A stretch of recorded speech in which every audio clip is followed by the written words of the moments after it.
Non veg biryani म्हटलं की लहान मुलांपासून ते मोठ्यांपर्यंत सगळ्यांच्या तोंडाला पाणी सुटतं।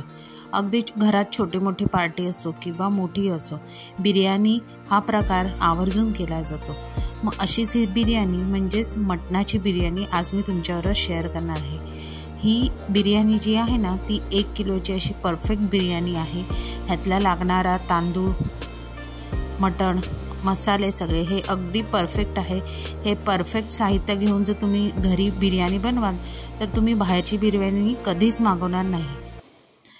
आता मटण बिर्याणीसाठी सर्वप्रथम इथे मी 1 किलो एवढं मटण घेतलेलं आहे। मीडियम साईजचे पीसेस आहेत, ते मी स्वच्छ धुवून साफ करून घेतलेले आहेत। आता इथे मी 1 किलो मटणासाठी बरोबर 1 मोठी वाटी म्हणजे वजनी प्रमाण पाव किलो एवढं मी ताजं दही घेतलेलं आहे। त्यामध्ये 2.25 चमचे गरम मसाला पावडर घातलेली आहे। 1 चमचा एवढी भाजलेली जिरा पावडर घातलेली आहे। 2 चमचे एवढे धने पावडर घातलेली आहे। हळद घातलेली आहे अर्धा चमचा। आता इथे मी मालवणी मसाला घातलेला आहे 2.5 चमचा। जर तुम्हाला इथे काश्मीरी लाल तिखट घालायचं असेल ते सुद्धा घातलं तरी काही हरकत नाही। आता इथे मी आलं लसूण पेस्ट घेतलेली आहे 7 ते 8 चमचे। कांदा घेतलेला आहे मुठभर तळलेला, तो घालायचा आहे। थोडीशी कोथिंबीर घेतलेली आहे, थोडासा पुदिना, कसुरी मेथी मी 1 चमचा घेतलेली आहे। इथे मेन मसाला घालायचा तो म्हणजे बडीशेप। इथे ताजी बडीशेपची पावडर मी मिक्सरला करून 2 चमचे एवढी घातलेली आहे। मटणापुरतीच आपल्याला इथे मीठ घालायचं आहे आणि स्वच्छ हाताने आपण हे सगळं मटण व्यवस्थित मिक्स करून मॅरिनेटसाठी तासभर साईडला ठेवायचं आहे। आता 1 तासभरानंतर इथे कुकरमध्ये आपण मटण शिजवणार आहोत, म्हणून त्यामध्ये मी 2 चमचे एवढं तेल घेतलेलं आहे, जिरं घातलेलं आहे, थोडीशी कोथिंबीर, थोडासा पुदिना आणि बेसिक जो आपण अख्खा गरम मसाला घालतो तो घातलेला आहे। फक्त एक लक्षात ठेवायचं की कुठलीच फोडणी आपली इथे जळू द्यायची नाही।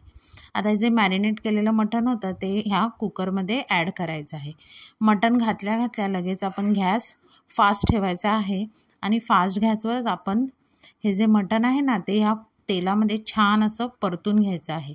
आता त्यावरच मी थोडंसं मुठभर एवढा तळलेला कांदा, थोडीशी कोथिंबीर, थोडासा पुदिना घातलेला आहे आणि पुन्हा हे फास्ट गॅसवरच आपल्याला छान असं परतून घ्यायचं आहे।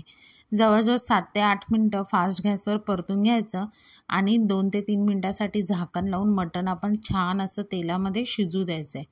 तुम्ही बघू शकता 2 ते 3 मिनटानंतर तेलामध्ये छान असं मटण चांगलं परतलं गेलेलं आहे, बाजूने एक्स्ट्राचं तेलसुद्धा सुटलेलं आहे। आता ह्यामध्ये आपण थोडंसं पाणी घालायचं आहे। आता इथे मी जवळजवळ 1 छोटी वाटी एवढं मी पाणी घातलेलं आहे, कारण मटणाला स्वतःचं सुद्धा थोडं पाणी असतं आणि त्यामध्ये आपण दही घातलं आहे, त्यामुळे दहीसुद्धा पाणी सोडणार आहे। आता इथे कुकरच्या मी शिट्टी लावून जवळजवळ 4 ते 5 शिट्ट्या इथे मी केलेल्या आहेत। आता 4 ते 5 शिट्ट्या झाल्यानंतर तुम्ही एकदा मटण चेक करायचं। मटण हे बघा आपलं छान असं शिजलेलं आहे।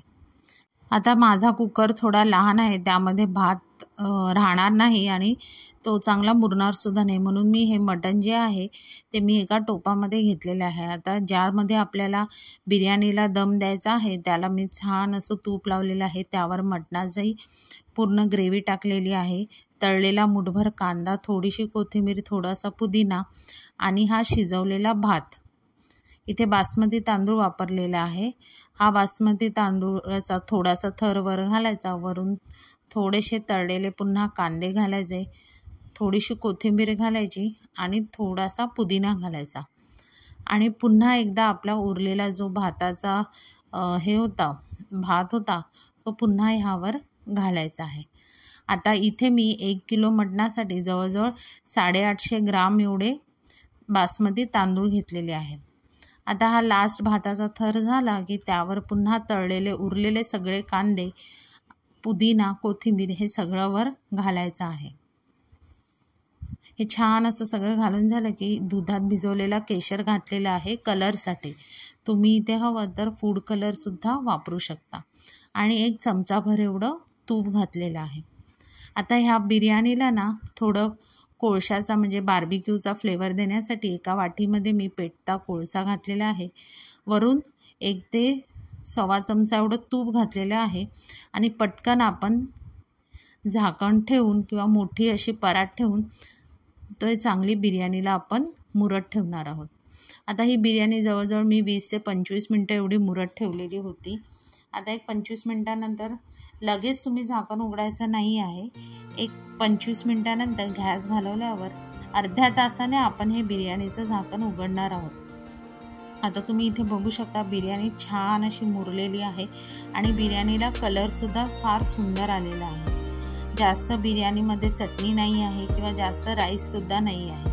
एक परफेक्ट प्रमाणाची अशी ही बिर्याणी तयार झालेली आहे. तुम्ही बघू शकता इथे बासमती तांदूळसुद्धा छान असा मोकळा मोकळा आहे आणि चवीला तर ही बिर्याणी एकदम भन्नाट झालेली आहे.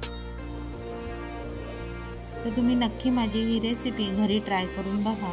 रेसिपी आवडली तर रेसिपीला लाईक करा, शेअर करा. चॅनलवर नवीन असाल तर चॅनलला सबस्क्राईब करा आणि अशाच नवीन व्हिडिओच्या नोटिफिकेशनसाठी बेल आयकॉनला प्रेस करायला विसरू नका. तोपर्यंत मस्त मस्त राहा.